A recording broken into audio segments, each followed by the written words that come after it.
خامة تقبل، خامة تقبل، خامة تقبل. مسمى مصلحي وزير المخابرات.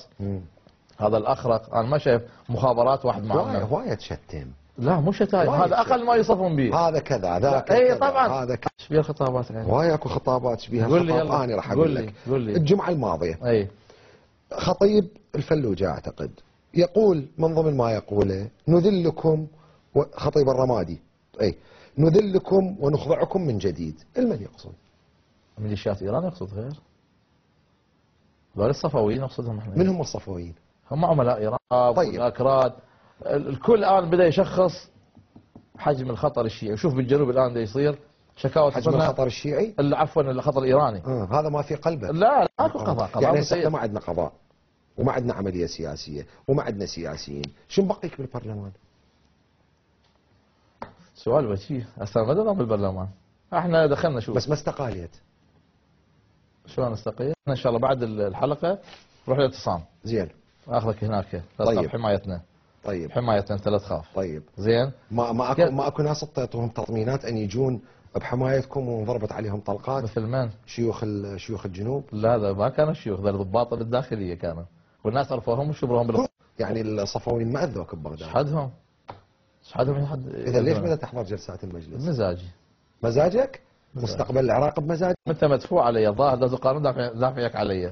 من دوله القانون. انتقل. طيب قبل ان انتقل الى محور اخر بالحديث، اللقاء اللي صار بيناتنا اليوم الان وانا اجلس في مركز محافظة الأنبار، هذا كان مدفوع من دولة القانون مثل ما اتهمتني لو نتيجة تنسيق بيني وبينك؟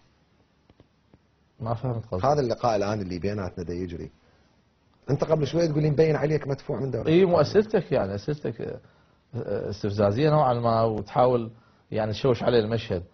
ما تقدر لا أنت ولا غيرك. عليك فيتو أيه؟ من الإعلام العراقي كما تقول أنت. أي نعم. لأنه القنوات العراقية أنا أعرف الكثير منها مستقلة. أنت تقول علي فيتو.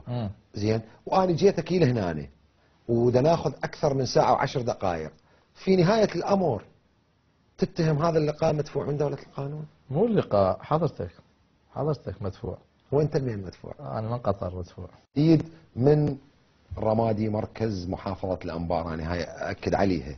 عاصمة الإقليم إن شاء الله. وأنت رئيس الإقليم؟ الله أعلم. أي واحد يصير. مخطط تركي بالأربعة إرهاب. 4 سنة قصدك؟ راح يروح المجلس النواب. 4 سنة.